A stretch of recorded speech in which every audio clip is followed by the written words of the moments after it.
Miarabantsika rehetra amin'ny anaran'i Jesosy ilay tompon'izao rehetra izao.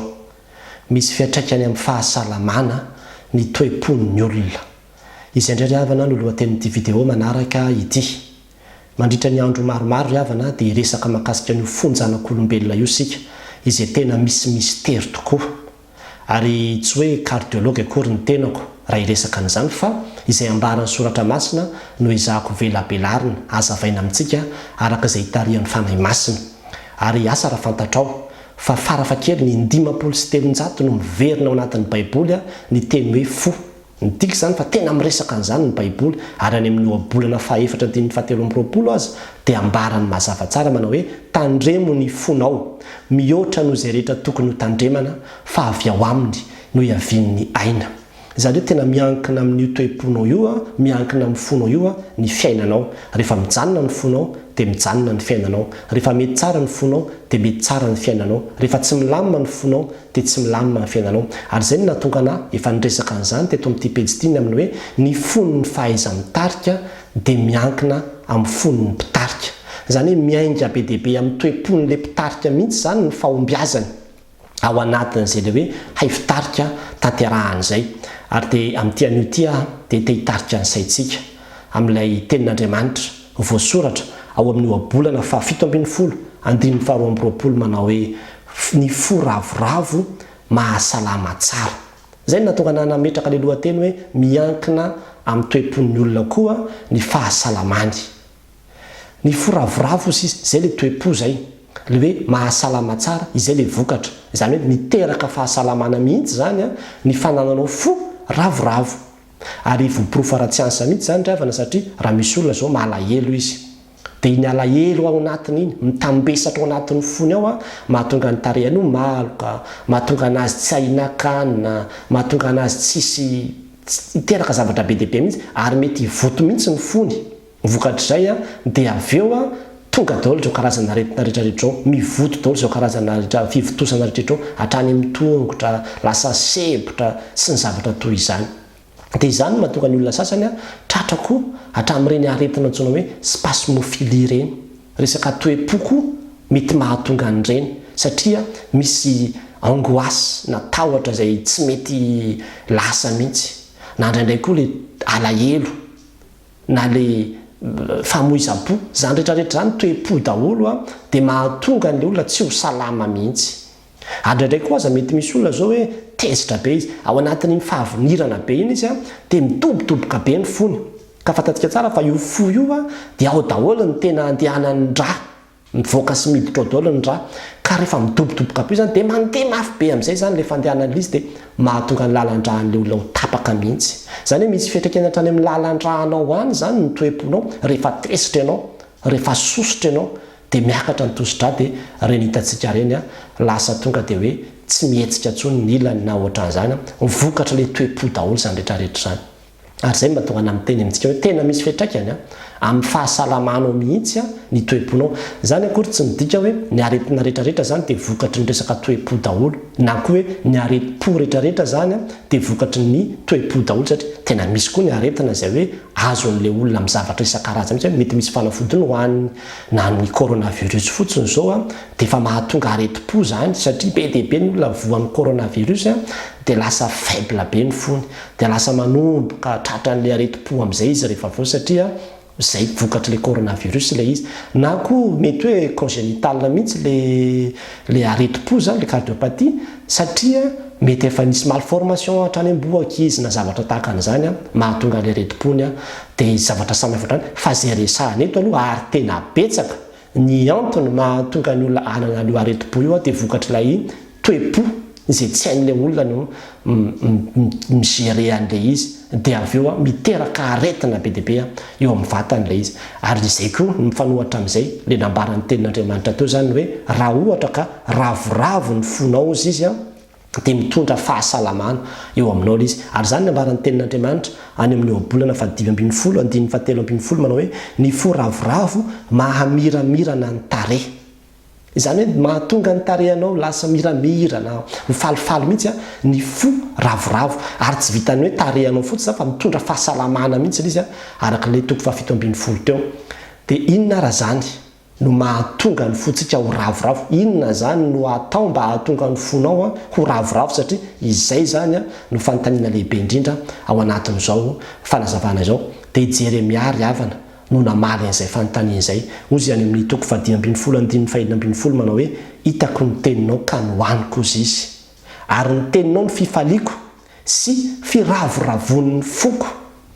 Zany hoe io fotsika io zany dia be dia be ny zavatra heverintsika fa maharavoravo io. Mety indraindray izao ny sasany hoe za rehefa mba zavatra mahafalifalo ny foko dia rehefa tonga eto daholo ny zanako, na ny zavatra mahafalifalo ny foko dia rehefa mba misakafo tsara daholo zahay, na ny zavatra mahafalifalo ny foko dia rehefa mba atao an'izao sy atao an'izao. Fa raha Jeremia no anontanianao dia izao ny fifalian'ny fony sy mahatonga ny fony ho ravoravo dia ny tenin'Andriamanitra, ny teninao izy. Zany ny ambarany no fifaliako sy firavoravon'ny foko. Zany hoe le tenin'Andriamanitra zany rehefa tonga ao anatin'ny fony le olona dia mahatonga ny fony ho ravoravo. Zany hoe mahatonga ny fony hadio, mahatonga ny fony ho salama, mahatonga ny fony ho marina, mahatonga ny fony ho sitrana. Izany rehetrarehetra zany no asan'ny tenin'Andriamanitra ao anatin'ny fotsika ao. Zany hoe tenin'Andriamanitra io dia miditra any anatin'ny fotsika. Ary zany nahatonga ny tenin'Andriamanitra any amin'ny ohabolana ihany fa 4:20 sy ny 12 manao hoe anaka tandremo ny teniko izy izy, atongo lany ny sofinao iain'ny filazako, aza vela eo miala eo masonao izy fa raketo ao am-ponao. Fa haina ho an'izay mahazo azy izy ary fahasalamana ho an'ny nofony rehetra. Zany hoe le firaketanao ny tenin'Andriamanitra ao anatin'ny fonao zany dia haina ho an'izay mahazo azy izy ary fahasalamana ho an'ny nofony rehetra.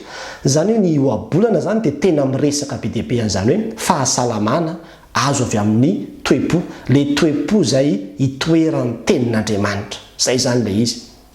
Androany zany ravana dia te hitarika ny saintsika manao hoe raiso ny tenin'Andriamanitra dia raketo ao anatin'ny fonao ny tenin'Andriamanitra dia ho hitanao fa izy famelombelobana ho hitan'izany tenin'Andriamanitra zany eo amin'ny fiainanao.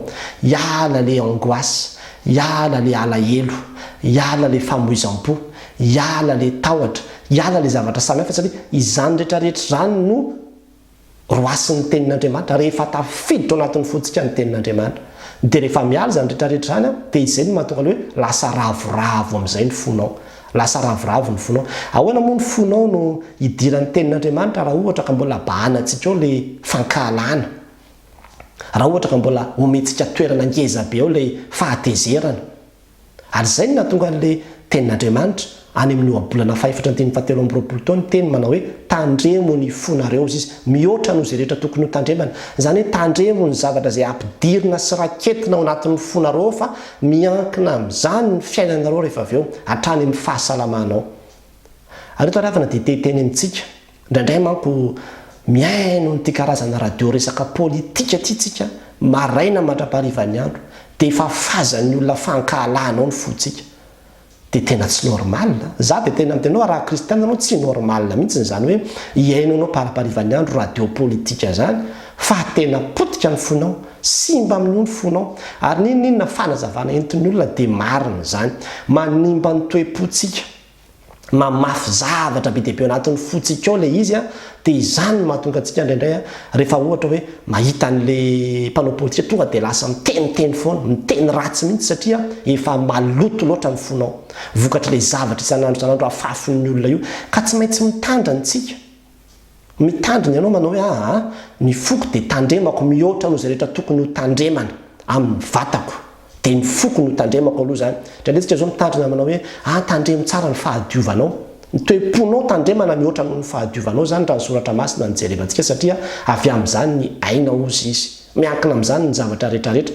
Ny tenin'Andriamanitra ry havana ny vahaolana, ny tenin'Andriamanitra ny fanafody. Ary raha mety misy amintsika zany hoe za tena kivikivy, za tena ketraketraka, za tena marary mihitsy ny foko, marary mihitsy ny vatako, ary fantatrao tsara mihitsy hoe le areti-po dia vokatry ny toe-po isan-karazany izay misy alahelo fahatezerana samihafa. Dia izao hoe ampidiro ny tenin'Andriamanitra, ampidiro ao anatin'ny fonao ny tenin'Andriamanitra, fa rehefa tafiditra ao anatin'ny fonao ny tenin'Andriamanitra dia miala zany rehetrarehetra zany. Raketo ao anatin'ny fonao izy fa aina ho an'izay mahazo azy izy a ary fahasalamana ho an'ny fondretra dia ny fo ravoravo zany a dia le fo manana ny tenin'Andriamanitra ary io tenin'Andriamanitra io a Jesosy Kristy mihitsy io izy ilay teny tonga nofo le fo honenan'i Jesosy Kristy le fo anjakan'i Jesosy Kristy atoloren'i Jesosy ny fotsika hoe Jesosy ity ny foko sarobidy ity ary tena be dia be ny zavatra te hitsofoko ao be dia be ny zavatra te hanjaka ao be dia be ny zavatra te hife ao a fa tia ny foko atolotro anao midirana ao ato anatiko dia isaky ny mandray tenin'Andriamanitra ianao dia mampiditra ny Jesosy Kristy mandrakarivo anatin'ny fonao ianao a dia manadio ny fotsika amin'ny alalany teniny ary zay natokana efa nadio raha teo ianareo no ny teniko izy izay nomena anareo dia le tenin'Andriamanitra zany no manadio ny fotsika ka raketo ao am-ponao zany raketo ao am-ponao ny tenin'Andriamanitra dia isoro daholo ny zavatra rehetrarehetra zay tsy avy amin'Andriamanitra zay asan'Andriamanitra le izy asan'ny tenin'Andriamanitra le izy rehefa tena mirakitra anatin'ny fotsika ny tenin'Andriamanitra dia miala daholo ny zavatra rehetra dia izay no mahatonga fahasalamana ho antsika ihany koa mety marary fo ianao mbola iresakitsika ny amin'izany hoe ny fo dia manana aretina tsy azo tranona amin'ny video manaraka fa amin'ity an'io ty aloha dia izao hoe raiso ny tenin'Andriamanitra ianao ny tenin'Andriamanitra tazono anatin'ny fonao ny tenin'Andriamanitra dia ho hitanao fa izy famelombelomana izy aina tafiditra ao anatinao a